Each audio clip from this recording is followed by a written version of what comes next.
Hello mga ka-Claydoscope! Welcome back to another Travel with Me adventure.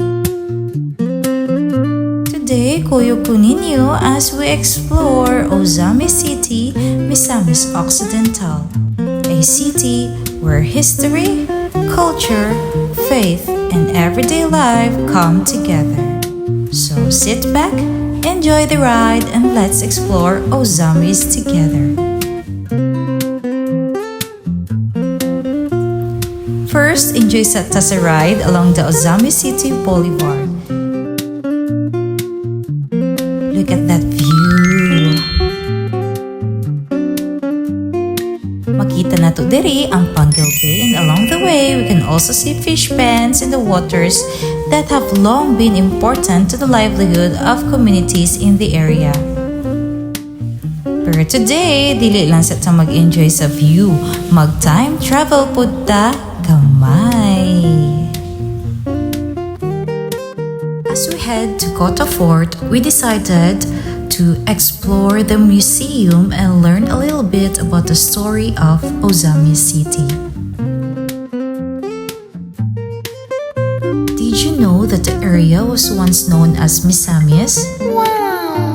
The place was historically inhabited by the Subanen people, and during the Spanish period, its strategic location near Panguil Bay became very important. And this is where Cotta Fort enters the story. Looking at these old artifacts and displays, you really get that feeling nga ang history dili lang siya naa sa libro. It is here, in the places we visit, in the structures that remain, and in the stories passed from one generation to another. And honestly, this is one of my favorite parts of traveling, learning something new while actually being there.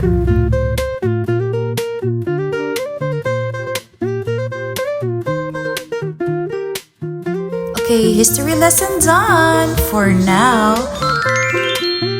And now we're heading to one of the most iconic historical landmarks of Ozamiz City, Cotta Fort, formerly known as Fuerte de la Concepcion y del Triunfo. Here we are. Cotta Fort was built in 1756 under the leadership of Spanish Jesuit priest Father Jose Ducos. It served as a Spanish outpost and defensive fortification because of the strategic location of the area. And look at these walls! Imagine standing here centuries ago and seeing Panguil Bay from this very place. The fort has witnessed so many chapters of history, from the Spanish period to the American and Japanese periods, and into the present day. Today, Cotta Fort is more than just an old structure. It has become a place where people can come to appreciate the history and heritage of Ozamiz. And honestly, a nice feeling you're walking through a place that has been standing for hundreds of years. History feels different when you actually see and touch the walls that you have survived through time. From the fort we proceeded to the Cotta Shrine, where we found the beloved Birhen sa Cotta. The Birhen sa Cotta, also known as Our Lady of the Immaculate Conception and the Triumph of the Cross of Panguil Bay, has a deep religious and cultural significance in Ozamiz. According to the Department of Tourism Northern Mindanao, the image was brought to the city in the 1700s.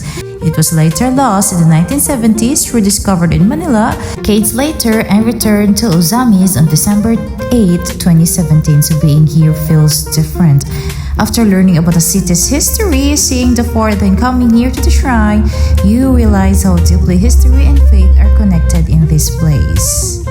After a whole day of exploring, this is definitely the perfect way to slow down, relax, and enjoy the moment. Good food, good views, and good memories. That's what travel is all about. And that brings us to the end of our Ozamiz City adventure.